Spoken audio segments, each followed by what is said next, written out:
Good morning all of you. आज अपने उस टेस्ट के बारे में बात करने जा रहे हैं जो हमने 24 मई संडे को जो वो टेस्ट लिया था। ओके बच्चों, तो आज उस टेस्ट की आंसर की के साथ अपने उसके फैक्ट भी जानेंगे। इस क्वेश्चन का आंसर ये क्यों हुआ, विद फैक्ट हम आज स्टडी करने वाले हैं बच्चों।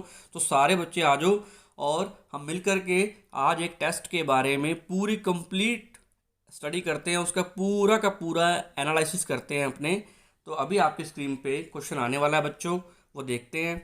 सभी बच्चे जब आ जाएं तो वो अपनी प्रेजेंस जरूर दें कमेंट सेक्शन में करके कि हाँ जी सर हम आ चुके हैं। आज हम अपना जो टेस्ट है उसका एनालिसिस करने वाले हैं। अभी ही थोड़ी देर में आपकी स्क्रीन पे वो क्वेश्चन, फर्स्ट क्वेश्चन स्टार्ट होने वाला है बच्चों। फर्स्ट क्वेश्चन आ गया बच्चों, विच पिरामिड इज ऑलवेज स्ट्रेट। ऐसा कौन सा पिरामिड है जो हमेशा स्ट्रेट बनता है, ऑलवेज स्ट्रेट बनता है। बच्चों आपकी स्क्रीन पे आंसर ऑप्शन आ रहे हैं, आपको खुद देना है इसका आंसर। अभी कमेंट सेक्शन में इसका आंसर दीजिए बच्चों, मुझे बताइए इसका आंसर क्या होगा बच्चों। इसका आंसर क्या होगा मैं बताता हूँ। इसका आंसर क्या होने वाला है बच्चों, इसका आंसर होगा pyramid of energy, B option. इसका बी आंसर सही है बच्चों, और कोई इसका आंसर सही नहीं है, सिर्फ बी ही एनर्जी का पायरामिड ऐसा होता है जो ऑलवेज स्ट्रेट होता है बच्चों। तो बच्चों इसका आंसर होगा ऑलवेज, क्या होगा, पायरामिड ऑफ एनर्जी ऑलवेज जो होगा वो अपराइट होगा, स्ट्रेट होगा, यानी सीधा होता है। ओके, अब अपने फैक्ट जानते हैं। इसका answer is B, no doubt answer इसका बी है। आगे आपकी स्क्रीन पे इसका फैक्ट आने जा रहा है बच्चों, ये देखिए। pyramid of energy is always upright because when energy flow from particular trophic level to next trophic level, है ना, तो some energy is always lost at heat at each step, so the energy subsequent trophic level is always less than energy in the previous level. Hence pyramid of energy is always upright and can never be inverted। बच्चों बात समझ आई कि down to up जाने पर जैसे जैसे क्या होगा, डाउन टू अप जाएंगे वैसे वैसे एनर्जी का लॉस होता जाएगा, सिर्फ 10% एनर्जी ही ट्रांसफर। बच्चों एक एग्जांपल लेते हैं अपने, है ना। जैसे मैं एग्जांपल देता हूँ कि ग्रास होपर खाते हैं। ग्रास होपर को किसने खाया, फ्रॉग ने खाया। और फ्रॉग को किसने खाया, स्नेक ने खाया। और स्नेक को किसने खाया, हॉक ने या बाज ने खाया, है ना। तो इसमें क्या होगा कि 10% एनर्जी ही ट्रांसफ़र हो रही है, सिर्फ 10%। इसी को लिंडमान का 10% लॉ कहा गया। ये लिंडमान ने ही 10% लॉ दिया था, ओनली 10% एनर्जी ही ट्रांसफ़र होती है बच्चों। इसी को ही लिंडमान का 10% लॉ कहा गया। जैसे घास को ग्रास होपर ने खाया, है ना, और ग्रास होपर को मेंढक ने खाया। मेंढक को किसने खाया, स्नेक ने खाया। सांप ने, सांप को बाज खा गया। तो इसका मतलब घास की सिर्फ 10% एनर्जी ही ग्रास होपर के पास गई। ग्रास होपर की सिर्फ 10% एनर्जी ही फ्रॉग के पास गई। फ्रॉग की 10% एनर्जी ही स्नेक के पास गई। स्नेक की 10% एनर्जी ही हॉक के पास, बाज के पास गई। यही 10% का लिंडमान का लॉ है बच्चों, बहुत इंपॉर्टेंट है। और ये हमेशा क्या रहता है, इन अपराइट रहता है, स्ट्रेट रहता है। ओके, नेक्स्ट क्वेश्चन आ रहा है आपकी स्क्रीन पे। ह्यूमन नॉर्मल बॉडी टेम्परेचर बच्चों क्या होता है। बच्चों इसको बता दूं कि नॉर्मल बॉडी टेम्परेचर का मतलब होता है, आपकी स्क्रीन पे ऑप्शन आ रहे हैं साथ साथ। एक बात बता दूं कि नॉर्मल ह्यूमन टेम्परेचर वो टेम्परेचर जिसमें आपकी सारी बायोलॉजिकल एक्टिविटीज़ क्रिएट हो सकती हैं, है ना, संपन्न हो सकती हैं। ये ऑप्शन है आपकी स्क्रीन पे, अभी इसका आंसर आने वाला है बच्चों। इसका आंसर है सी, 36.8 डिग्री सेल्सियस इसका नॉर्मल बॉडी टेम्परेचर होता है किसी भी ह्यूमन बीइंग का, किसी भी मनुष्य का, किसी भी मानव जाति का। ओके, अब इसका फैक्ट जानते हैं बच्चों। फैक्ट के बारे में स्टडी करने जा रहे हैं। सबसे पहले फैक्ट आपकी स्क्रीन पे आ रहा है, the normal body temperature is 98.6 Fahrenheit. बच्चे कहेंगे सर ये फ़ारेनहाइट क्या है। फ़ारेनहाइट बच्चों एक अदर टाइप का एक प्रकार का क्या कह सकते हैं, अदर टाइप का एक मेजरमेंट स्केल है जिसको फ़ारेनहाइट स्केल बोलते हैं। अगर हम सेंटीग्रेड की बात करें तो 37 डिग्री सेल्सियस एक सेल्सियस स्केल है। तो दो स्केल होते हैं बच्चों। आपकी स्क्रीन के नीचे देखो एक फॉर्मूला आ रहा होगा, degree Celsius bracket open, degree Celsius into 2 bracket close plus 30 is equal to Fahrenheit. ये सेंटीग्रेड को फ़ारेनहाइट में कन्वर्ट करने का एक फॉर्मूला है। एग्जांपल लेते हैं, आप इस लाइन के जस्ट ऊपर देखिए, 10 degree Celsius is equal to 50 degree Fahrenheit. कैसे आया, 10 डिग्री सेल्सियस का अगर इसमें रखिए 10 डिग्री सेल्सियस इंटू 2 जा कितना हुआ 20, 20 + 30 कितना हुआ 50, तो 50 फ़ारेनहाइट आ गया। इसका मतलब 10 डिग्री सेल्सियस फ़ारेनहाइट की स्केल में 50 डिग्री फ़ारेनहाइट होता है। अगर 10 डिग्री सेल्सियस को आप फ़ारेनहाइट स्केल में कन्वर्ट करेंगे बच्चों, तो क्या आएगा, वो 50 डिग्री फ़ारेनहाइट आएगा। तो ये एक स्केल होता है, ये आपका नॉर्मल बॉडी टेम्परेचर होता है। Normal body temperature which temperature जिसमें ऑल बायोलॉजिकल प्रोसेस जो क्रिएट हो सकें, प्रोसेस में आ सकें। अगला क्वेश्चन आ रहा है आपके स्क्रीन पे बच्चों, थर्ड क्वेश्चन आ रहा है। सारे बच्चे मेरे साथ जुड़े रहें और अपने आज पूरा फैक्ट वाइज स्टडी करने वाले हैं। The word ecology was coined bye, ecology word किसने दिया था बच्चों, उसके बारे में बात करने जा रहे हैं। फटाफट आप कमेंट सेक्शन में भी आप इसका आंसर दीजिए, नहीं तो आंसर आपकी स्क्रीन पे आने वाला है बच्चों। इसका आंसर आपको पता है क्या इसका आंसर है? इसका आंसर है अर्नेस्ट हैकल, ए ऑप्शन। इकोलॉजी शब्द का प्रयोग किसने किया? अर्नेस्ट हैकल ने दिया, मिश्रा ने नहीं दिया, ना ऑडम ने दिया, ना टेंसले ने, only Ernst Haeckel. Answer is A. अभी इसके फैक्ट के बारे में स्टडी करते हैं बच्चों।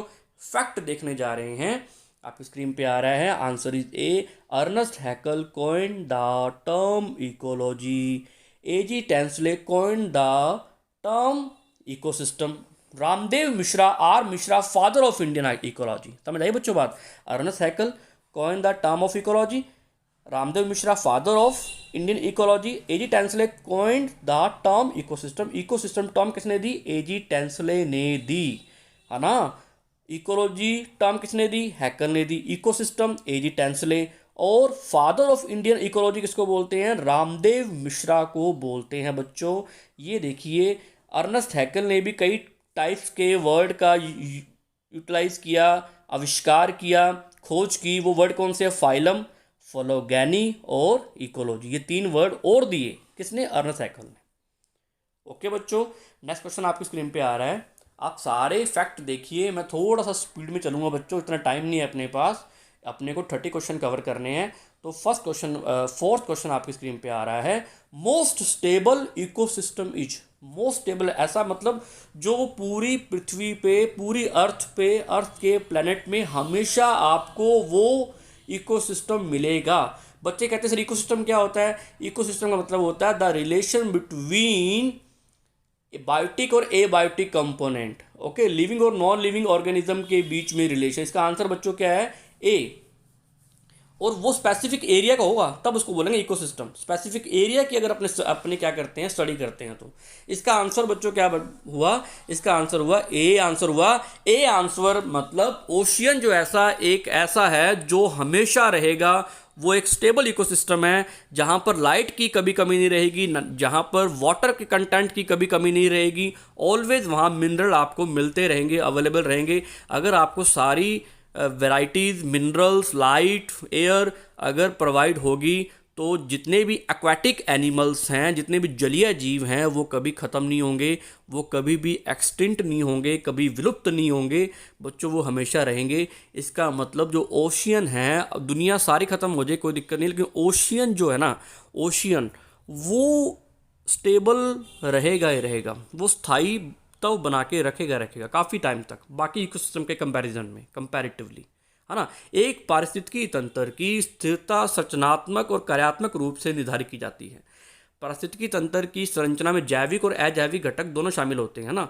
तो एक पारिस्थितिकी तंत्र के कार्य में ऊर्जा का प्रवाह और खनिजों का प्रवाह चक्रण शामिल होता है। अगर ये चीज़ें उनको मिलती रहेंगी, तापमान मिलता रहेगा, प्रकाश मिलता रहेगा, तो वो ओशियन एक स्टेबल सर्वाइव करेगा इकोसिस्टम के फॉर्म में। बच्चों, 5th क्वेश्चन आपकी स्क्रीन पे आ रहा है। फादर ऑफ इकोसिस्टम इकोलॉजी, बहुत शानदार क्वेश्चन है, बहुत मोस्ट इंपॉर्टेंट क्वेश्चन है। इसका बच्चे ज़्यादातर आंसर गलत करते होते हैं। आप बताओ फटाफट कमेंट सेक्शन में इसका आंसर क्या होगा बच्चों? इसका आंसर होगा सी, ईपी ऑडम। ईपी ऑडम ही है फादर ऑफ इकोसिस्टम इकोलॉजी बोला जाता है। और इन्हीं को ही, ईपी ऑडम जी को ही क्या बोलते हैं? फादर ऑफ मॉडर्न इकोलॉजी भी बोलते हैं बच्चों। ये भी नोट कर लो कि फादर ऑफ मॉडर्न इकोलॉजी भी बोला जाता है। ईपी ऑडम, यूजीन नाम है इनका, यूजीन पी ऑडम भी बोलते हैं इनको। अभी आपकी स्क्रीन पे आ रहा है father of ecosystem ecology, Eugene P Odum. Eugene P Odum widely considered the father of modern ecology. आधुनिक पारिस्थितिकी के जनक भी कहा जाता है। तो बच्चों इसका आंसर क्या बन गया? इसका आंसर हो गया सी। अब अपने नेक्स्ट क्वेश्चन देखते हैं। नेक्स्ट क्वेश्चन आपकी स्क्रीन पे आ रहा है। बच्चों जो भी डाउट लगे आप तुरंत आपने कमेंट करना है कि सर ये बात समझ नहीं आई, आप दोबारा एक्सप्लेन करो। सर हिंदी में समझ नहीं है, आप एक्सप्लेन करो। सर इंग्लिश में समझ नहीं है, एक्सप्लेन करो। अपने बच्चों आपके लिए बैठे हैं और आपको एक एक चीज़ बताएंगे। बच्चों नेक्स्ट क्वेश्चन आपकी स्क्रीन पे आ रहा है। 6 नंबर क्वेश्चन है। In which of the following the ecological pyramid of number is broad in centre. बड़ा शानदार क्वेश्चन है बच्चों, ये बहुत बढ़िया क्वेश्चन है। इसमें भी बहुत बच्चे कंफ्यूज रहते हैं। A option forest ecosystem, B option grassland ecosystem, C option pond ecosystem, D option river ecosystem. Hindi में भी आपकी स्क्रीन पे आ रहा है बच्चों, इसका आंसर दो आप, या आपने इसका आंसर क्या दिया था वो भी बताओ। बच्चों आपकी स्क्रीन पे इसका जो आंसर आने वाला है, इसका आंसर है बच्चों ए, जिसको बोलते हैं अपने फॉरेस्ट इकोसिस्टम, वन पारिस्थितिकी तंत्र। बच्चों इस क्वेश्चन कई बच्चों को समझ नहीं आया हुआ। जिन जिन बच्चों ने ये वाला टॉपिक नहीं किया उनको करवा दिया जाएगा। जिन बच्चों ने ये टॉपिक किया हुआ है वो समझे बात को। इसका मतलब ये बोल रहा है कि वो ना सेंटर में जो है ना उसकी चौड़ाई ज़्यादा होगी। अगर इसका डायग्राम ड्रॉ करें ना अपने, प्राइमरी, सेकेंडरी, टर्शियरी कंज्यूमर का और प्रोड्यूसर का, तो सेंटर में आपको मिलेगा ब्रॉड लेवल पे। आपकी स्क्रीन पे आ गया, देखो ए वाला देखो पहले डायग्राम। ए में क्या हुआ, ट्री क्या एक प्रोड्यूसर है। प्रोड्यूसर को सबसे पहले प्राइमरी कंज्यूमर ने इसको ईटअप किया, खाया, जैसे हाथी, हिरन, इन्होंने इसको ईटअप किया। अब इनको, हिरन को, हाथी को, इनको जो भी बर्ड्स हैं इनको किसने ईटअप कर लिया? फॉक्स ने, लोमड़ी ने और स्नेक ने इसको ईटअप कर लिया। और स्नेक को, फॉक्स को आगे किसने ईटअप कर लिया? टर्शरी कंज्यूमर जो कार्निवोरस होते हैं, जैसे कि लॉयन। तो इस तरीके से एक ट्रॉफिक लेवल की चैन बन रही है। पहले पेड़ को हाथी ने खाया, हाथी को लोमड़ी ने या स्नेक ने खा लिया, और या फिर उसको बाद में शेर ने खा लिया। तो एक तरीके की लाइन बनती रहती है। लेकिन देखो सेंटर में आपको दिख रहा होगा, मध्य में से इसकी चौड़ाई ज़्यादा होगी। क्यों? क्योंकि इनका वेट ज़्यादा होता है बच्चों। ऐसा भी एक लेवल हो सकता है। तो एक बात और बता दूं, यहाँ पर जो है ना स्नेक से मेरा मतलब रेप्टाइल्स हैं। रेप्टाइल्स भी बहुत बड़े बड़े होते हैं जो इनको खा सकते हैं, है ना। तो ये सेंटर में हो गया ब्रॉड। अब बी देखो, बी टाइप का भी फॉरेस्ट सिस्टम हो सकता है, इकोसिस्टम हो सकता है, जो कि इन्वर्टेड एक पिरामिड है, ऐसा भी हो सकता है। लेकिन ये पिरामिड इसका आंसर नहीं है। ये ए वाला ऑप्शन है, उसी पिरामिड से अपने एक्सप्लेन कर सकते हैं। तो फॉरेस्ट के पिरामिड 2 टाइप्स के होते हैं। बी वाला जब क्लास होगी तब आपको मैं समझाऊंगा। ओके, आगे चलते हैं बच्चों। देखो नेक्स्ट क्वेश्चन आ रहा है, 7th question. Study of inter relationship between organism and their environment is. अगर अपने लिविंग और नॉन लिविंग के बीच में, एबायोटिक और बायोटिक के बीच में रिलेशन देखें तो उसकी स्टडी कहाँ की जाती है? उस स्टडी को क्या बोलते हैं बच्चों? उस स्टडी को बोलते हैं बच्चों इकोलॉजी, है ना। तुम कहो सर इकोसिस्टम क्या होता है? फिर इसका आंसर बच्चों, पहली बात तो 7th का आंसर ए होगा। लेकिन इकोसिस्टम का मतलब क्या होगा बच्चों? इकोसिस्टम का मतलब होता है the relation between organism and their environment with in specific area. अगर अपने स्पेसिफिक एरिया में अगर स्टडी करते हैं तब वो इकोसिस्टम है। मान लीजिए मैं श्री गंगानगर के इकोलॉजी की स्टडी कर रहा हूँ, श्री गंगानगर में, तो गंगानगर के पॉइंट ऑफ व्यू से क्या बना ये एक बन गया इकोसिस्टम। किसी सराउंडिंग, किसी स्पेसिफिक एरिया, किसी विशेष एरिया में अगर अपने इसका अध्ययन करते हैं तो इकोसिस्टम बन जाता है। उस टर्म को इकोसिस्टम बोल जाते हैं। वैसे इकोलॉजी का मतलब क्या है? The study of relation between biotic और एबायोटिक कंपोनेंट, या लिविंग ऑर्गेनिज्म का एनवायरनमेंट के साथ क्या रिलेशन है। आपकी स्क्रीन पे आ रहा है बच्चों, देखो। Greek oikos is equal to house, और लोगोस का मतलब स्टडी, मतलब हाउस की स्टडी करना इकोलॉजी है ना। जीवित जीवों का अध्ययन करता है पर्यावरण के साथ, उनकी परस्पर क्रियाओं के साथ, इंट्रैक्शन बिटवीन बायोटिक और एबायोटिक कंपोनेंट के साथ। मान लीजिए मैं हूँ एक बायोटिक कंपोनेंट, मैं एक संजीव हूँ, लिविंग ऑर्गेनिज्म हूँ। मेरा एनवायरनमेंट के साथ क्या रिलेशन है, अगर इसकी आप स्टडी करते हो तो वो इकोलॉजी है। अगर मैं मेरे एरिया भी लेते हूँ, मेरा स्पेसिफिक एरिया लेते हूँ, तो वो इकोसिस्टम है। इस तरीके से समझ आई बच्चों बात? आपकी स्क्रीन पे आ गया next question. 8th number question आपकी स्क्रीन पे। A group of interconnected food chains is called as A option food cycle, B option complex food chain, C option pyramid of energy, D option food web। बच्चों बहुत सारी खाद्य श्रृंखलाएं, food chain जब आपस में इंटरकनेक्ट हो जाती हैं ना, तब उसको अपने क्या बोलते हैं? उसको अपने फूड वेब बोलते हैं। बच्चों इसका आंसर जो है वो डी होगा, फूड वेब होगा। कुछ बच्चे कंफ्यूज हो रहे होंगे कि सर फूड वेब और फूड चैन में क्या डिफरेंस है। अभी आपको इसका विद फैक्ट बता देता हूँ, लेकिन इसका आंसर बच्चों आप टिक कर लो। इस 8 नंबर क्वेश्चन का आंसर क्या होगा? डी आंसर होगा, खाद्य जाल यानी फूड। बच्चों आगे अपने फैक्ट जानने जा रहे हैं फूड चैन के बारे में। Food chain it is a series of organism feeding on one another, यानी एक ऐसी सीरीज जिसमें एक ऑर्गेनिज्म एक दूसरे को फीड कर रहे हैं, यानी कि एक दूसरे को खा रहे हैं, तो ये होती है food chain. Okay. To eat और बीइंग ईटन, यानी किसी को खाना या खुद का किसी के द्वारा खाया जाना फूड चैन माना जाता है बच्चों। ओके बच्चों, देखो थर्ड जो आ रही है, a chain of transfer of food energy from one group to another group through a series of steps called trophic level is called a food chain, यानी एक दूसरे को खाने पर उनको क्या मिल रही है, ईटअप करने पे क्या मिल रही है, एनर्जी मिल रही है, और एक लेवल से दूसरे लेवल में वो एंटर होते जा रहे हैं। इसके एग्जाम्पल के लिए अपने एक एग्जाम्पल लेते हैं, इसको समझने के लिए अपने एक एग्जाम्पल लेते हैं। आओ बच्चों, एग्जाम्पल में देखो, प्लांट्स जो हैं, प्लांट्स क्या कर रहे हैं, सन रेज से एनर्जी लेकर के, सन रेडिएशन से एनर्जी लेकर के फोटोसिंथेसिस करते हैं, प्रकाश संश्लेषण करते हैं और अपना भोजन खुद बनाते हैं। बच्चों जो भोजन अपना खुद बनाते हैं उनको ऑटोट्रॉपिक बोलते हैं, स्वयं स्वयं पोषी बोलते हैं, स्वयं पोषण करते हैं अपना, है ना। तो प्लांट्स को किसने खाया? डियर ने खाया। और डियर को किसने खा लिया? टाइगर ने खा लिया। तो प्लांट्स क्या है यहाँ पर? प्लांट्स एज ए प्रोड्यूसर हैं।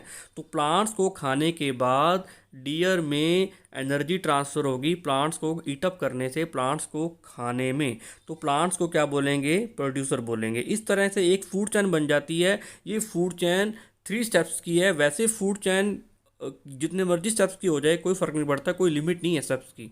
तो यहाँ पर जो फूड चैन मैंने आपको दिखाई है, ये फूड चैन का एग्जाम्पल है, जिसमें ये फूड चैन 3 स्टेप्स की है, 3 पदों की है, जिसमें क्या हो रहा है, प्लांट्स को डियर खा रहे हैं, डियर को टाइगर ईटअप कर रहा है, और प्लांट्स जो एनर्जी है वो सनलाइट से ले रहा है, सन रेडिएशन से ले रहा है, और अपना भोजन स्वयं बना रहा है बच्चों आगे एक और एग्जांपल लेते हैं अपने ट्रॉफिक लेवल को समझने के लिए। ये देखिए आपके सामने एक पिरामिड आ रहा है। यहाँ देखिए ग्रास को ग्रास होपर खा रहा है, ग्रास होपर को फ्रॉग खा रहा है, और फ्रॉग को स्नेक ईटअप कर रहा है। यानी ग्रास घास को कौन खा रहा है? घास वाला कीड़ा ग्रास होपर, और ग्रास होपर को मेंढक यानी मेंढक को सांप खा रहा है। तो एक तरीके से ये एक फूड चैन बन गई, और यहाँ से ग्रास से एनर्जी ट्रांसफ़र हो रही है ग्रास होपर की तरफ। ये देखिए ग्रास को क्या बोला गया? प्राइमरी प्रोड्यूसर बोला गया, ऐसे प्रोड्यूसर बोला गया क्योंकि ये प्रोड्यूसर हैं, और जिसको खाने वाले पहला ग्रास होपर इसको प्राइमरी कंज्यूमर, और फ्रॉग को सेकेंडरी कंज्यूमर, और स्नेक को टर्शरी यानी तृतीयक उपभोक्ता बोला गया। तो बच्चों ये ईच एंड एवरी स्टेप जो है वो एक तरीके का ट्रॉफिक लेवल है। प्रत्येक पद यहाँ पर ट्रॉफिक लेवल है, जिसमें एनर्जी ट्रांसफर हो रही है, एक दूसरे को खा रहे हैं, एक दूसरे को खा रहे हैं, ईटअप कर रहे हैं। यही फूड चैन होती है बच्चों, इसी को फूड चैन बोलते हैं। ग्रास को ग्रास होपर, फ्रॉग को स्नेक ईटअप करते जा रहे हैं, और एक चैन बन गई जिसको बोला गया फूड चैन। बच्चों आगे अब अपने फूड वेब की डेफिनेशन पढ़ने जा रहे हैं। A network of interconnection of food chains is called food web. बच्चों इसमें यानी फूड चैन आपस में इंटरकनेक्टेड हो जाती है, उनका एक नेटवर्क बन जाता है जिसे फूड वेब के नाम से जाना जाता है। It is known as food web. Web यानी जाल। बच्चों यहाँ देखो आपके सामने आ रहा है स्क्रीन पे, प्लांट्स को कौन कौन ईटअप कर रहा है? ग्रास होपर कर रहा है, अपने ये पढ़ चुके हैं। प्लांट्स को कौन ईटअप कर रहा है? ग्रास होपर कर रहा है, और साथ में फ्लावरिंग प्लांट से नेक्टर कौन ले रही है? बटरफ्लाई ले रही है, तितली ले रही है। नोट कीजिए यहाँ पर। तो दोनों इसका यूटिलाइज कर रहे हैं, दोनों आपस में इंटरलिंक हो गए हैं। तो अब अपने आते हैं बच्चों ग्रास होपर पे। ग्रास होपर ग्रास को ईटअप करता है, खाता है, और ग्रास होपर को फ्रॉग ईटअप करता है। फ्रॉग को यहाँ देखो स्नेक ईटअप कर रहा है, लेकिन एक बात देखने वाली कि स्नेक को दो लोग यहाँ ईटअप कर रहे हैं, एक तो वोल्फ और एक ईगल। एक बाज खा रहा है उसको, एक वोल्फ उसको ईटअप कर रहा है। इसका मतलब सारी की सारी फूड चैन्स आपस में इंटरलिंक होगी। जब ये फूड चैन आपस में इंटरलिंक हो जाती है, आपस में सह संबंधित हो जाती है, एक दूसरे को ईटअप करना शुरू कर देते हैं, यानी एक स्नेक को 2 लोग खा सकते हैं, तो एक ट्रॉफिक लेवल चेंज हो गया बच्चों। देखो इंटरलिंक बन गया ट्रॉफिक लेवल्स में। इस इंटरलिंक के कारण एक जाल का निर्माण होता है, एक वेब की फॉर्मेशन होती है। It is known as food web. आपकी स्क्रीन पे भी आ रहा है definition, what is food web and what is food chain. दोनों डेफिनेशंस को पढ़िए बच्चों। अब अपने आगे चलते हैं नेक्स्ट क्वेश्चन पे। मैंने इसको एक्सप्लेन कर दिया what is food chain, food web. एक क्वेश्चन पक्का आता है फूड चेन और फूड वेब से। ओके बच्चों। बच्चों नेक्स्ट क्वेश्चन स्टार्ट करते हैं। 9th नंबर क्वेश्चन आपकी स्क्रीन पे आ रहा है, देखो। Who is considered as father of ecology in India. India के अंदर फादर ऑफ इकोलॉजी के रूप में किसे रिप्रेजेंट किया जाता है? A option P Maheshwari, B option Ramdev Mishra, C option M S Swaminathan, D option S L Mehta. बच्चों 9th नंबर क्वेश्चन अपने स्टार्ट कर रहे हैं। बच्चों इसका आंसर आप कमेंट सेक्शन में दीजिए। इसका आंसर क्या होगा? भारत में पारिस्थितिकी के पिता के रूप में किसे जाना जाता है? A option B Maheshwari, B option Ramdev Mishra, C option M S Swaminathan, D option S L Mehta. हम इसका आंसर बच्चों देने जा रहे हैं। इसका आंसर है बच्चों बी रामदेव मिश्रा। बी पर आप टिक कर लीजिए, रामदेव मिश्रा। रामदेव मिश्रा को फादर ऑफ इकोलॉजी कहा जाता है। रामदेव मिश्रा ने 1908 में काफ़ी वर्क किया इकोलॉजी में, रिमार्केबल कंट्रीब्यूशन दिया उन्होंने इकोलॉजी के एरिया में, इकोलॉजी के फील्ड में। तो रामदेव मिश्रा को ही फादर ऑफ इकोलॉजी या भारतीय पारिस्थितिकी तंत्र का, पारिस्थितिकी का जनक माना जाता है, क्योंकि उन्होंने भारतीय के संदर्भ में अपने समकालीनों के बीच पारिस्थितिकी के क्षेत्र में काफ़ी रिमार्केबल, उल्लेखनीय योगदान दिया बच्चों। तो आगे से कोई भी क्वेश्चन आए एग्जाम में, father of ecology in India, India के बिहाफ पे जो फादर ऑफ इकोलॉजी, किसको बोलेंगे अपने बच्चों? फादर ऑफ इकोलॉजी के नाम से जाना जाएगा, रामदेव मिश्रा जी को जाना जाएगा इंडिया के बिहाफ पे। ओके बच्चों, तो इसका आंसर है बी। बी पे आप टिक कर लीजिए। इकोलॉजी की टर्म मैं आपको बता चुका हूँ। इकोलॉजी क्या है? Ecology is the branch of biology which study the interaction among organism and their environment. बच्चों नेक्स्ट क्वेश्चन आपकी स्क्रीन पे आ रहा है, 10th number question. Which fact हम स्टडी करेंगे। World forest day is celebrated on, इसका A option 5 June, B option 4 October, C option 21 March, D option 29 दिसंबर। तो बच्चों इसका आंसर दीजिए कमेंट सेक्शन में, या ये बताइए आपने पहले इसका आंसर क्या दिया था। बच्चों इसका आंसर स्क्रीन पे आ चुका है। इसका आंसर है सी, 21 मार्च को वर्ल्ड फॉरेस्ट डे मनाया जाता है, विश्व वानिकी दिवस के रूप में मनाया जाता है। तो इसका सी आंसर बच्चों 21 मार्च आप टिक कर लीजिए। फिर आगे इसके फैक्ट के बारे में हम स्टडी करने जा रहे हैं। तो सी ऑप्शन बच्चों टिक कर लो, वर्ल्ड फॉरेस्ट डे 21 मार्च, 21 मार्च। ओके चलो आगे फैक्ट देखते हैं। आपकी स्क्रीन पे फैक्ट आने वाले हैं। विद फैक्ट हम आंसर को स्टडी कर रहे हैं। चलो बच्चों आपकी स्क्रीन पे आ गए हैं fact. The world forest day is celebrated on March 21 as declare the United Nations. This decision had been in 2012 to celebrate this date as World Forest Day. The organization involved the celebration are the United Nations Forum on the Forest. बच्चों ये decision लिया गया 2012 में, 2012 में ये decision लिया गया कि हम 21 मार्च को, 21 मार्च को विश्व वन दिवस या वर्ल्ड फॉरेस्ट डे मनाएंगे। ओके, और इसमें जो ऑर्गेनाइजेशन इसमें इंक्लूड है वो है FAO। नेक्स्ट क्वेश्चन आपकी स्क्रीन पे आ रहा है बच्चों, 12th नंबर क्वेश्चन शुरू करने जा रहे हैं अपने। आपकी स्क्रीन पे आ रहा है, wait and watch, sorry 11th number question. In which layer of the atmosphere do weather changes take place.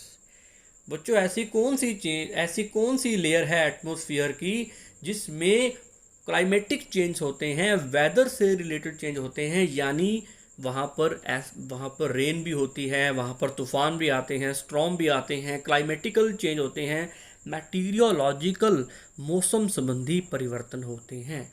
तो A option ionosphere, B option troposphere, C option stratosphere, D option none of these. बच्चों अपने इस topic को बहुत बारीकी से अपने discuss कर चुके हैं, तो इसका आंसर बच्चों दो, ये तो आपकी स्क्रीन पे इसका आंसर आने वाला है, तो मैं बता देता हूँ। इसका आंसर बच्चों है बी, ट्रोपोस्फियर, सौर मंडल। क्यों है इसका आंसर सौर मंडल? अभी अपने इसकी लेयर्स की वो स्टडी करते हैं। आपके सामने 5 लेयर आने जा रही है बच्चों, डायग्राम आने जा रहा है।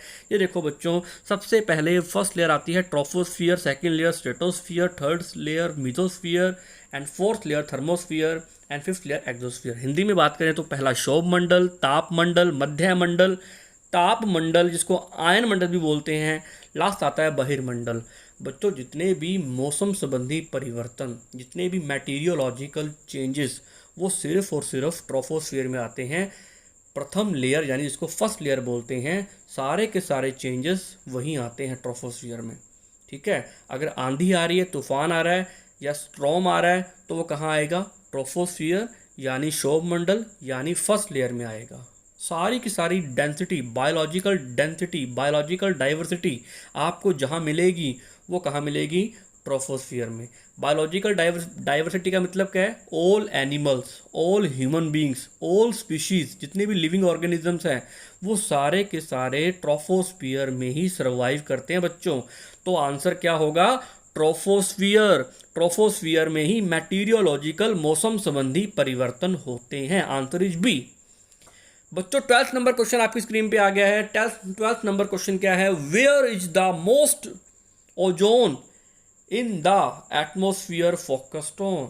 मतलब ये बच्चों ये पूछ रहा है कि ओजोन गैस एटमोस्फियर की कौन सी लेयर में सर्वाइव करती है या पाई जाती है, या ओजोन गैस कहाँ ज़्यादा मिलती है, ऐसी कौन सी लेयर है?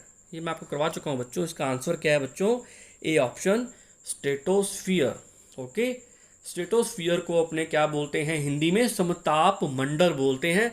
समताप मंडल में ही ओजोन गैस से बनी एक परत पाई जाती है, एक लेयर पाई जाती है, जो सबसे ज़्यादा ओजोन गैस जहाँ सर्वाइव करती है वो एटमोस्फियर की सेकंड नंबर जो लेयर है, जिसको बोलते हैं स्ट्रेटोस्फियर या समताप मंडल। इसी समताप मंडल में, इसी स्ट्रेटोस्फियर में जितने भी जेट एयरवेज हैं वो फ्लाई करते हैं, वो उड़ते हैं। जितने भी हवाई जहाज हैं वो सारे के सारे स्ट्रेटोस्फियर में उड़ते हैं। जितने भी ओजोन लेयर है, ओजोन गैस के सारे कंपोनेंट, ओजोन गैस जो सर्वाइव करती है वो स्ट्रेटोस्फियर में आती है। ओके बच्चों, नेक्स्ट क्वेश्चन आपकी स्क्रीन पे आने वाला है। नेक्स्ट क्वेश्चन 13 नंबर क्वेश्चन आपकी स्क्रीन पे आ रहा है। The percentage of oxygen and carbon dioxide in the atmosphere.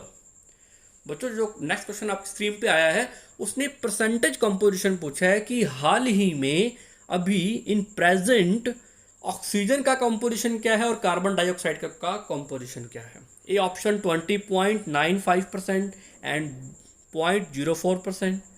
B option आपकी स्क्रीन पे है, सी ऑप्शन आपकी स्क्रीन पे है, डी ऑप्शन आपकी स्क्रीन पे है। बच्चों इसका आंसर आप इसका आंसर दीजिए कमेंट सेक्शन में। आपकी स्क्रीन पे इसका आंसर आने जा रहा है बच्चों। वायुमंडल में ऑक्सीजन और कार्बन डाइऑक्साइड का प्रतिशत क्या है? ये क्वेश्चन मैं आपको करवा चुका हूँ, इसका फैक्ट भी मैं बता चुका हूँ। बच्चों इसका आंसर दीजिए, नहीं तो मैं इसका आंसर बताने जा रहा हूँ। बच्चों इसका आंसर है ए।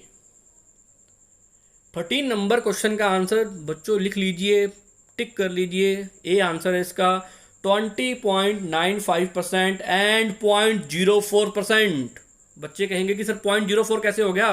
कार्बन डाइऑक्साइड तो 0.03% होती है। नहीं बच्चों, अब प्रेजेंट में नासा की साइट पे चेक कर लेना बच्चों आप, CO2 का लेवल बढ़ चुका है ऑल वर्ल्ड लेवल पे, तो 0.04% हो चुका है इसका कंपोजिशन। ये देखिए आपकी स्क्रीन पे डायग्राम आ रहा है। ये जो कंपोजिशन ऑफ गैसेस है एटमॉस्फेयर में उसका डायग्राम है। बच्चों आपको 4 कंपोजिशन याद रखने हैं, हर एग्जाम में आते हैं। नाइट्रोजन का कंपोजिशन 78.084, ऑक्सीजन का कंपोजिशन 20.94%, कार्बन डाइऑक्साइड 0.04% और ऑर्गन का कंपोजिशन 0.93%।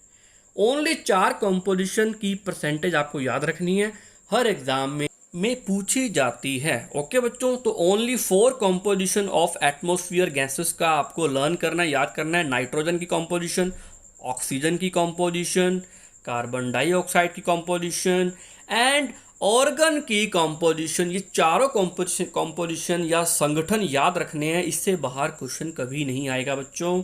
तो आंसर इज ए टिक कर लीजिए। आगे देखते हैं, नेक्स्ट क्वेश्चन आपकी स्क्रीन पे आने वाला है, तो इसको नोट कर लो बच्चों। 78.084, 20.94, 0.04 एंड 0.93 परसेंटेज कंपोज। जो नेक्स्ट क्वेश्चन आपकी स्क्रीन पे आ गया है, 14 नंबर क्वेश्चन के बारे में अपने डिस्कस करने जा रहे हैं। Which part of the water vapour in the atmosphere 90% of the total volume remains. यानी ये कहता है कि वाटर वेपर का 90% एरिया कवर करता है एटमॉस्फेयर की। कौन सी लेयर का एरिया कवर करता है? तो ये option stratosphere, B option troposphere, C option ozone circle, D option मध्य मंडल यानी मेसोस्फियर। वायुमंडल के किस भाग में जल वाष्प का कुल मात्रा का 90% भाग विद्यमान रहता है बच्चों? तो इसका आंसर आपको पता है कि सारी की सारी बायोलॉजिकल डाइवर्सिटी जहाँ सर्वाइव करती है वहीं वाटर वेपर का कंटेंट मिलेगा बच्चों। इसका आंसर है बी ऑप्शन ट्रोपोस्फियर यानी शोभ मंडल। शोभ मंडल में ही जल वाष्प का 90% भाग विद्यमान रहता है बच्चों। 90% of total volume area cover करता है वाटर वेपर का। तो आंसर इज बी आप टिक कर लीजिए बच्चों। फिर आगे अपने नेक्स्ट क्वेश्चन डिस्कस करने जा रहे हैं। इसका आंसर बी है, आपको ये क्वेश्चन बताया हुआ है, विथ फैक्ट हमने बताया हुआ है। नेक्स्ट क्वेश्चन आपकी स्क्रीन पे आने जा रहा है बच्चों। 15 नंबर क्वेश्चन के बारे में अभी डिस्कस करते हैं बच्चों। नेक्स्ट क्वेश्चन आपकी स्क्रीन पे आ रहा है, 15 नंबर क्वेश्चन डिस्कस करते हैं बच्चों। एक बात और, आप जितने भी क्वेश्चंस अटेम्प्ट कर रहे हो आज वाली वीडियो में, आप सारे क्वेश्चंस के आंसर विद एक्सप्लेनेशन दो। उसका आंसर का रीज़न बताओ कि इसका आंसर ये आया। सारे क्वेश्चंस के आंसर आपने आज भी देने हैं ताकि आपकी रिवीजन हो जाए बच्चों। 15 number question, atmosphere caused by scorching sun rays which gas protect us. ऐसी कौन सी गैस है जो सन रेज से स्कॉचिंग होने से बचाती है, यानी सन रेज से हमें झुलसने से बचाती है, सन रेज से सूर्य की किरणों से प्रोटेक्ट करती है, बचाव करती है बच्चों? ऐसी कौन सी गैस है? A number option argon, B number option ozone, C number option oxygen, D number option hydrogen. तो बच्चों आपको इसका आंसर पता है, इसका आंसर जानते हो। आंसर क्या हो सकता है इसका? आपको पता है कि सन रेज को रिफ्लेक्ट करने का काम, परावर्तित करने का काम कौन करती है? ओजोन लेयर करती है बच्चों। तो इसका आंसर क्या होगा? 15 नंबर का क्वेश्चन का आंसर बी ऑप्शन होगा। तो बी ऑप्शन को आप टिक कर लो बच्चों। तो इसका आंसर बी बनता है। ओजोन लेयर ही एक ऐसी गैस है जो प्रोटेक्ट करती है हमें, किससे? सन रेज से, यूवी रेज से हमें झुलसने से बचाती। बच्चों नेक्स्ट क्वेश्चन आपकी स्क्रीन पे आ चुका है, 16 number question. Long term radio waves from which surface of the earth is reflected.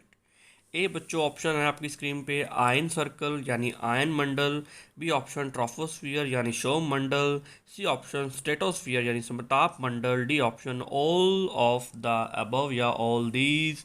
तो बच्चों रेडियो वेव्स के बारे में बात करें तो रेडियो वेव्स जो काम आती है वो ट्रांसमिशन में काम आती है। हमें कोई सिग्नल भेजने हैं, हमें कोई सिग्नल ट्रांसफ़र करने हैं तो वो ट्रांसमिशन के काम आती है। तो रेडियो वेव्स को हमें दूर दराज इलाकों में या काफ़ी दूर एरियो में भेजने के लिए हमें क्या चाहिए होता है? हमें सैटेलाइट चाहिए होता है, हमें एक टावर चाहिए होता है। और आपको एक बात जान करके हैरानगी होगी कि आयन स्फीयर एक तरीके से सैटेलाइट का काम करता है, क्योंकि जैसे ही रेडियो वेव्स इस आयन स्फीयर में एंटर करती है वहाँ से रिफ्लेक्ट होकर के काफ़ी दूर दूर एरियाज़ में चली जाती है, ट्रांसमिट हो जाती है। इसका मतलब कि ionosphere as a satellite काम करता है। मतलब हमें अगर दूसरे कॉन्टिनेंट या दूसरे महाद्वीप में भी अगर हमें कोई मैसेज सेंड करना हो, कोई ट्रांसमिशन करना हो, तो भी ट्रांसमिशन हो सकता है, क्योंकि आयन स्फीयर से रेडियो वेव्स रिफ्लेक्ट होकर के काफ़ी दूर दूर एरिया तक चली जाती है। समझ आई बच्चों बात? तो यूजली ट्रांसमिशन के काम आता है। अगर ये ना होता तो हमें फिर वहाँ बड़ा सारा सैटेलाइट लगाना पड़ता ट्रांसमिशन के लिए। बच्चों देखो इसका ऑप्शन आयन स्फीयर इसका आंसर होगा बच्चों। आयन स्फीयर को थर्मोस्फीयर भी कहते हैं। It is also called thermosphere, it is also known as thermosphere in ताप मंडल। तो इसका बच्चों आंसर होगा, आंसर इज ए। और ये फोर्थ लेयर है एटमॉस्फेयर की। आपकी स्क्रीन के सामने 5 लेयर शो हो रही है बच्चों डायग्राम में देखिए। तो इसका आंसर बनेगा थर्मोस्फियर या आयनस्फीयर। आयनस्फीयर ही ऐसी लेयर है एटमॉस्फेयर की, वायुमंडल की ऐसी परत है जहां पर रेडियो वेव्स के ट्रांसमिशन होते हैं। ओके बच्चों। बच्चों नेक्स्ट क्वेश्चन आपकी स्क्रीन पे आने आने वाला है। आप सभी बच्चे कमेंट सेक्शन में इसका आंसर दीजिए। The atmosphere of earth is retained bye mean बच्चों, एटमॉस्फेयर की जितनी भी गैसेस है, एटमॉस्फेयर में जो भी कुछ है उसको रिटेन करने का काम अर्थ करती है। वो कौन सा फोर्स ऑफ अट्रैक्शन काम करता है जिसके कारण अर्थ की एटमॉस्फेयर को अर्थ जो है वो एटमॉस्फेयर को रिटेन कर पा रही है, कैसे? तो बच्चों एक फोर्स ऑफ अट्रैक्शन काम करता है जिसको बोलते हैं ग्रेविटी फोर्स या अर्थ की ग्रेविटी यानी ग्रेविटेशनल फोर्स। बच्चों ग्रेविटेशनल फोर्स क्या है? एक नेचुरल फिनोमिना है। The gravitational force is a force that attracts any two object with mass. In fact, every object, including you, is pulling on every other object in the entire universe. This is called Newton universal law of gravitational. बच्चों कुछ भी नहीं है, दो वस्तुएं हैं, उन जिस वस्तु में भार होता है वो वस्तु दूसरी वस्तु को अपनी तरफ आकर्षित करती है। समझाइए बच्चों बात। दो वस्तुओं में जिस वस्तु का भार ज़्यादा होगा वो कम भारी वाली वस्तु को अपनी तरफ आकर्षित करेगी। इसी को ही आकर्षण बल को गुरुत्वाकर्षण बल कहा गया। पृथ्वी बहुत ज़्यादा भारी वस्तु है, बहुत हैवी ऑब्जेक्ट है जो कम भारी वस्तु को अपनी तरफ, कम हैवी ऑब्जेक्ट वाली वस्तुओं को अपनी तरफ अट्रैक्ट कर रही है। बच्चों यही गुरुत्वाकर्षण बल है, इट इज़ ग्रेविटेशनल फोर्स। तो बच्चों इसका ए आंसर है अर्थ की ग्रेविटी। आंसर ए बच्चों टिक कर लीजिए, इसका आंसर ए बनता है। अगर हमने फैक्ट जाने तो फैक्ट में भी मैंने डेफिनेशन में समझाया हुआ है। The atmosphere of earth is the layer of gases surrounding the planet earth that is retained bye earth gravity. The atmosphere protects life on Earth by absorbing ultraviolet solar radiation, warming the surface, and through heat retention, green house effect. बच्चों पूरी बात discuss हो चुकी है। Main जो बात है वो गुरुत्वाकर्षण बल काम करता है, अर्थ की ग्रेविटी काम करती है जो कि एक फोर्स ऑफ अट्रैक्शन है जो दो ऑब्जेक्ट के बीच में, between two object work it, ये दो ऑब्जेक्ट के बीच में काम करता है। जो ऑब्जेक्ट ज़्यादा हैवी होगा वेट में वो कम वेट वाले ऑब्जेक्ट को अपनी तरफ अट्रैक्ट कर लेगा। It is known as gravitational force, it is known as gravity of earth. इसी को ही गुरुत्वाकर्षण बल या गुरुत्वाकर्षण बल कहा जाता है बच्चों। चलो आगे चलते हैं। नेक्स्ट क्वेश्चन आपकी स्क्रीन पे आने वाला है। कमेंट सेक्शन में सारे बच्चे आंसर करते जाएं फटाफट। चाहे आपको आता है लिख करके आंसर करें कि इसका आंसर सर ग्रेविटेशनल फोर्स है, इसका आंसर सर दिस इज है। वन लाइन में आंसर दें आप, ऐसे मत करें कि इसका आंसर ए, इसका आंसर बी। लिख करके करें, टाइप करके करें, ताकि आपकी एक्टिविटी का पता लगेगा और आपको क्वेश्चन आएगा। Which of the following contains most of the satellite orbiting earth. बच्चों ये क्वेश्चन पढ़िए, समझिए। A option troposphere, B option stratosphere, C option thermosphere, D option exosphere. निम्नलिखित में से अधिकांश पृथ्वी की परिक्रमा करने वाले उपग्रह ऐसे कौन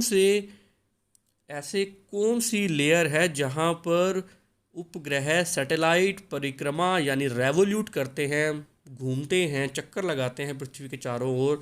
बच्चों आपको पता है वो एक ही आंसर है इसका आंसर है बच्चों एक्सोस्फियर यानी बहिर्मंडल।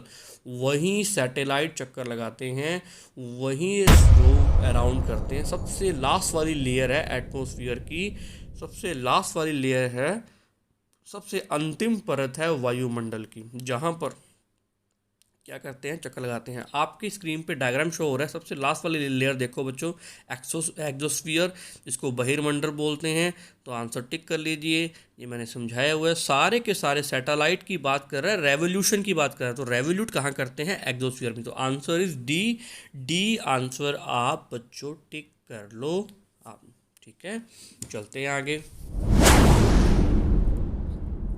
19 नंबर क्वेश्चन आपकी स्क्रीन पे आ रहा है। The highest layer that can be accessed by jet powered aircraft.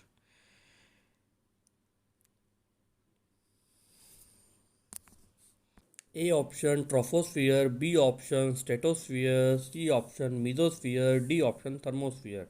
बच्चों आपको मैंने बताया हुआ है कि सारे के सारे जेट एयरक्राफ्ट कहाँ फ्लाई करते हैं, कहाँ उड़ते हैं। सारे के सारे एरोप्लेन, हवाई जहाज कहाँ फ्लाई करते हैं, कहाँ उड़ते हैं, आपको पता है। एक ही लेयर है ऐसी। तो A option, B option, C option, D option, क्या ऑप्शन होगा बच्चों? इसका आंसर है बी, यानी स्ट्रेटोस्फियर, समताप मंडल। समताप मंडल बिल्कुल साफ एरिया होता है, बिल्कुल नीट एंड क्लीन एरिया होता है किसको? एरोप्लेन को फ्लाई करने के लिए। ओके बच्चों, तो सेकंड लेयर ऐसी लेयर है जहां पर सारे के सारे जेट एयरक्राफ्ट फ्लाई करते हैं, उड़ते हैं। तो एरोप्लेन उड़ने की जगह कौन सी है बच्चों? समताप मंडल। आंसर टिक कर लीजिए। इसको स्ट्रेटोस्फियर बोलते हैं, इसको समताप मंडल भी कहते हैं। आगे नेक्स्ट क्वेश्चन आपकी स्क्रीन पे आने जा रहा है 20 नंबर क्वेश्चन, वो डिस्कस करते हैं बच्चों। सारे बच्चे आंसर दो कमेंट सेक्शन में, ए और बी नहीं, पूरा लिख करके, वर्डिंग लिख करके आंसर दो। इसका आंसर ये है ड्यू टू, विद रीजन दो। The average temperature of the atmosphere at earth surface is. बच्चों इसका आंसर मैं जानता हूँ आपको नहीं आता होगा। ये पूरी दुनिया का एक एवरेज टेम्परेचर पूछा हुआ है, पूरी अर्थ का, एक प्लेनेट का, अर्थ की टेम्परेचर पूछा हुआ है, जो कि एक एवरेज टेम्परेचर। तो बच्चों इसका आंसर मैं बता देता हूँ आपको। इसमें ए ऑप्शन दिया 10 degree Celsius, B option 14 degree Celsius, C option 20 degree Celsius and D option 25 degree Celsius. तो बच्चों इसका आंसर जो है ना वो बी है, बी टिक कर लीजिए। 14 degree Celsius is the average temperature of the earth. Okay, इसका आंसर है बी, 14 डिग्री सेल्सियस पूरी दुनिया का एक औसत तापमान है। क्यों है आगे डिस्कस करते हैं बच्चों। इसका 14 डिग्री सेल्सियस जो इसका औसत या एवरेज टेम्परेचर है। आंसर इज बी, टिक कर लो बच्चों आप। देखो, the average temperature of the atmosphere at earth surface is 14 degree Celsius या और 57 फ़ारेनहाइट और 287 केल्विन। ये तीनों के तीनों मेजरमेंट स्केल में इन्होंने दे दिया। 14 degree Celsius, 57 degree Fahrenheit, 287 kelvin. बच्चों टिक कर लो। और 15 डिग्री सेल्सियस भी हो सकता है एन ऑन एन एवरेज। ठीक है, 14 और 15 में। आगे नेक्स्ट क्वेश्चन आपके स्टार्ट होने जा रहा है 21 नंबर क्वेश्चन, जो कि एसिड रेन यानी अम्लीय वर्षा का क्वेश्चन है। Acid rain is caused by emission of A option sulphur dioxide, B option nitrogen oxide, C option both A and B, D option carbon dioxide. आपको आता है बच्चों। एक बात और बता दूं, कार्बन डाइऑक्साइड एसिड रेन के लिए रिस्पॉन्सिबल नहीं है। सिर्फ दो ही गैसें रिस्पॉन्सिबल हैं, वो है सल्फ़र डाइऑक्साइड और नाइट्रोजन ऑक्साइड। वैसे तो सल्फ़र के ऑक्साइड और नाइट्रोजन के ऑक्साइड बोलते हैं अपने, लेकिन अगर पर्टिकुलर जाएं, डीप जाएं, तो इसका आंसर बनता है सल्फ़र डाइऑक्साइड और नाइट्रोजन ऑक्साइड, या नाइट्रोजन डाइऑक्साइड भी बोल दो, कोई दिक्कत नहीं है। नाइट्रोजन ऑक्साइड इसके, तो इसका आंसर होगा बच्चों सी। सी आंसर टिक कर लीजिए, एसिड रेन के लिए रिस्पॉन्सिबल है। बच्चों एसिड रेन की पीएच क्या होती है, अभी बताओ कमेंट सेक्शन में। एसिड रेन की पीएच क्या होती है, या किससे लेस देन होती है, या क्या होती है? एसिड रेन की पीएच बताओ बच्चों, मैंने करवाया हुआ है आपको। एसिड रेन की पीएच बताओ, आपके ब्लड की पीएच बताओ, आपके खून की पीएच क्या होती है, बताओ। नेक्स्ट क्वेश्चन आपकी स्क्रीन पे आने वाला है बच्चों अभी 22 number question. Liquids with a pH less than are acidic.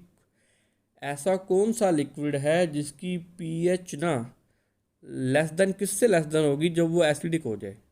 बच्चों ये हमने पीएच स्केल के बारे में डिस्कस किया था। A option 10, B option 9, C option 8, D option 7। तो बच्चों बता दो, आपकी पीएच के साथ तरल पदार्थ किस से कम होने पर वह अम्लीय हो जाएगा? डैश लगाना है, किस से कम होने पर? 10 से कम, 9 से कम, 8 से कम, 7 से कम होने पर पीएच जो है वो क्या हो जाएगी? आपकी एसिडिक हो जाएगी। बच्चों एक बात और मैं पूछता हूँ, आपका ब्लड एसिडिक होता है या बेसिक होता है? कमेंट सेक्शन में बताओ। बच्चों आपका ब्लड एसिडिक होता है या क्या होता है, बेसिक होता है? बताओ। आंसर इज डी आ गया बच्चों। इसका जो 7 से कम होने पर, आपको पता है कि 7 से कम होने पर सभी के सभी कंपोनेंट कंपाउंड क्या होते हैं, एसिडिक होते हैं। आगे अपने स्टडी करते हैं ऐसे कौन कौन से कंपोनेंट है, ऐसे कौन कौन से सब्सटेंस है। पहले आंसर ही डी टिक कर लीजिए बच्चों। ये देखो 7 में अगर पीएच है तो वो न्यूट्रल है, 7 से नीचे आने पर वो एसिड की तरह बिहेव करेगा। देखो हाँ, जिसकी पीएच कितनी है, 6 है, 5 है, 4 है, 3 है, 2 है, 1 है। जैसे 2 किसकी है, लेमन जूस की है, यानी नींबू की है ना। और टमाटर जूस की कितनी है, 4 है। एप्पल जूस की कितनी है, 3 है। बच्चों ये एसिड का मतलब है कि एसिड, अपने छोटी क्लासों में ये बात पढ़ते होते थे कि एसिड वो होते हैं, अम्ल वो होते हैं जो स्वाद में कैसे होते हैं, खट्टे होते हैं, है ना। तो अप्रॉक्सीमेटली वो आइडिया ले लेते हैं कि जिसकी पीएच 7 से लेस देन 7 होगी वो क्या होगा, एसिडिक होगा। जिसकी पीएच बिलो 7 एसिडिक, और अपर यानी वो अबव द 7 तो क्या होगा, बेस की तरह बिहेव करेगा, शार की तरह बिहेव करेगा। तो लेस देन 7 अमल की तरह व्यवहार करेगा। ओके बच्चों, स्क्रीन पे आ रहा है।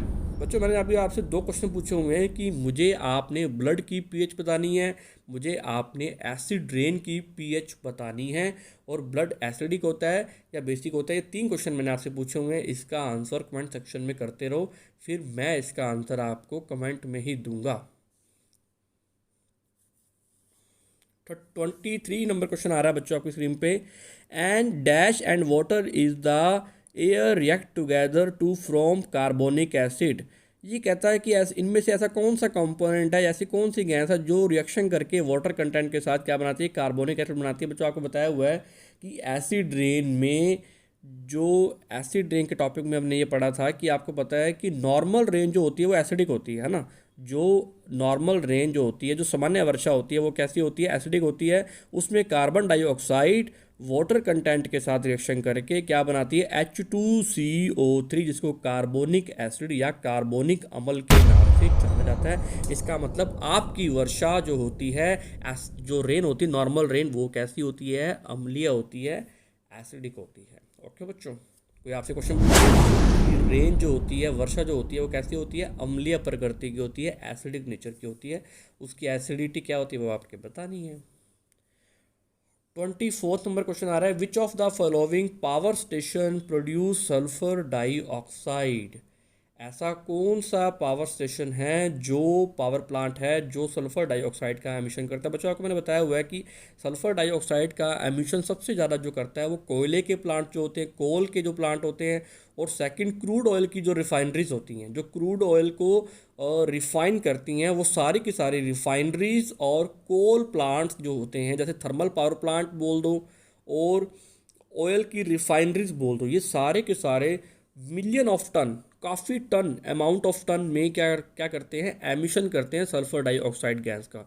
आपको ध्यान होगा, इसका आंसर स्क्रीन पे आने वाला है बच्चों। इसका आंसर है इज ए। बच्चों आपको बता दूं, मथुरा ऑयल रिफाइनरी आगरा के ताजमहल को क्या कर रही है, सल्फर डाइऑक्साइड वहाँ पर भेज रही है, एमिट कर रही है। सल्फर डाइऑक्साइड वाटर कंटेंट के साथ रिएक्शन करके क्या बनाती है, H2SO4 सल्फ्यूरिक एसिड जिसे बोलते हैं। वो सल्फ्यूरिक एसिड आगरा के ताजमहल को बहुत ज़्यादा हार्मफुल इफेक्ट पहुंचा रहा है, बहुत ज़्यादा हानि पहुंचा रहा है। वहाँ की मार्बल जो है ख़त्म हो रही है, जिसको बोलते हैं अपने मार्बल को कैंसर हो गया है, द कैंसर ऑफ मार्बल के नाम से भी जाना जाता है बच्चों। बहुत खतरनाक। मथुरा क्वेश्चन आता होता है, Mathura oil refinery 40 kilometre away है फ्रॉम आगरा ताजमहल। आगरा के ताजमहल से 40 किलोमीटर दूर है। तो 25 नंबर क्वेश्चन स्क्रीन पे आ रहा है आपके, the acid rain leach away. The acid rain leach away का मतलब क्या है कि एसिड रेन का मतलब है कि एसिडिटी को कम करने के लिए हम क्या तरीका अपनाएं। A option calcium, B option magnesium, C option both A and B, D option none of these elements. मतलब बच्चों इसका मतलब ये है कि अम्लीयता को कम करने के लिए, किसी मिट्टी की अम्लीयता को कम करने के लिए हम कौन सी चीज़ें इसमें ऐड करें, कैल्शियम ऐड करें, मैग्नीशियम ऐड करें, कैल्शियम के कंपाउंड या मैग्नीशियम के कंपाउंड ऐड करें, क्या चीज़ ऐड करें जिससे कि मिट्टी की एसिडिटी कम हो जाए। बच्चों एक बात बता दूं आपको, मिट्टी की एसिडिटी, सॉइल की जो अम्लता होती है, एसिडिटी होती है, उससे क्या होता है, पूरी की पूरी सॉइल की फर्टिलिटी खत्म हो जाती है, उर्वर क्षमता खत्म हो जाती है। बच्चों आंसर आ चुका है सी, मतलब आपको कैल्शियम और मैग्नीशियम दोनों का छिड़काव करना होगा, स्प्रे करनी होगी, है ना, सॉइल को फर्टाइल बनाने के लिए, सॉइल की एसिडिटी को कम करने के लिए। बच्चों ये देखो आपकी स्क्रीन पे ऑप्शन आ गया liming. Liming is the application of calcium and magnesium rich materials in various form like that Chowk marble limestone. Okay बच्चों, लाइम मीन का मतलब क्या है, lime mean treat with soil and water, soil and water पे इसको क्या करते हैं, इम्प्लीमेंट करते हैं। And lime reduce acidity and improve fertility और ऑक्सीजन लेवल ऑफ सॉयल। समझ आई बच्चों बात। लाइम जो होता है, लाइम का मतलब होता है चूना लगाना, जो कि क्या करता है, सॉयल की फर्टिलिटी को इंक्रीज करता है और उसकी एसिडिटी को डिक्रीज करता है। समझ आई बच्चों बात, ये होती है लाइमिंग का कॉन्सेप्ट। तो आंसर इज सी, चूना लगाना। हिंदी में भी इसको मैंने कन्वर्ट किया हुआ है, लाइम का अर्थ मृदा को चूना लगाना, दूसरे शब्दों में मिट्टी की मृदा की अम्लता को कम करके उसकी उर्वर क्षमता को वृद्धि करना है। बहुत इंपॉर्टेंट बात है बच्चों ये, ठीक है बच्चों। तो ये होता है चूना लगाना, यानी लाइमिंग करना, यानी मिट्टी की, सोयल की एसिडिटी को कम करके उसकी फर्टिलिटी को, उसकी उर्वर क्षमता को बढ़ाना, ताकि वो मिट्टी, वो सॉयल का ज़्यादा यूटिलाइज किया जा सके, प्लांट्स इजीली ग्रो कर सकें। आपकी स्क्रीन पे आ रहा है बच्चों 26 number question. World water day is observed on. बच्चों ये 26 क्वेश्चन पूछते पूछते आपसे एक क्वेश्चन और पूछता हूँ कि वर्ल्ड ओजोन डे कब हम सेलिब्रेट करते हैं। अभी कमेंट सेक्शन में सारे बच्चे आंसर दो, वर्ल्ड ओजोन डे। साथ साथ हम और भी क्वेश्चन पूछ रहे हैं, वर्ल्ड ओजोन डे। बच्चों इसका आंसर भी टिक कर लो, इसका आंसर है सी। तो आपसे मैंने जो क्वेश्चन पूछा है वर्ल्ड ओजोन डे, उसका आंसर तो आपने देना है। तो इसका आंसर है सी, 22 मार्च को वर्ल्ड वाटर डे सेलिब्रेट किया जाता है। बच्चों साथ के साथ आपसे एक क्वेश्चन और पूछता हूँ, वर्ल्ड फॉरेस्ट डे कब मनाया जाता है। तुरंत कमेंट सेक्शन में इसका आंसर दीजिए। वर्ल्ड फॉरेस्ट डे आप कर चुके हो, ओके, ये भी साथ साथ अपने चलाएंगे। तो बच्चों world water day is observed on, इसका आंसर है 23 मार्च, यानी आंसर इज सी, हम डिस्कस कर चुके हैं। ओके बच्चों, आगे फैक्ट आने जा रहा है आपकी स्क्रीन पे, आंसर सी टिक कर लो आप फटाफट। और जो मैंने क्वेश्चन पूछे हैं उसको कमेंट सेक्शन में टाइप करते जाओ, मैं चेक करूँगा बच्चों, मैं देखूँगा उसको आपने क्या आंसर दिया है। The World Water Day is celebrated every year on March 22. Its purpose to highlight the importance of water and its usefuls. The themes of World Water Day year is leaving no behind. Leaving no one behind. ये theme इस बार रखी गई थी, okay बच्चों, इस बार रखी गई थी जब ये मनाया गया, और विश्व मौसम संगठन को 23 मार्च 2020 को दुनिया भर में देखा गया।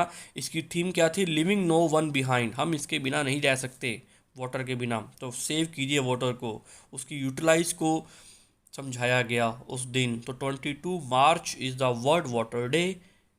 चलो बच्चों आगे करते हैं, नेक्स्ट क्वेश्चन आपकी स्क्रीन पे आ गया 27 number question. A dangerous greenhouse gas created by the waste water is.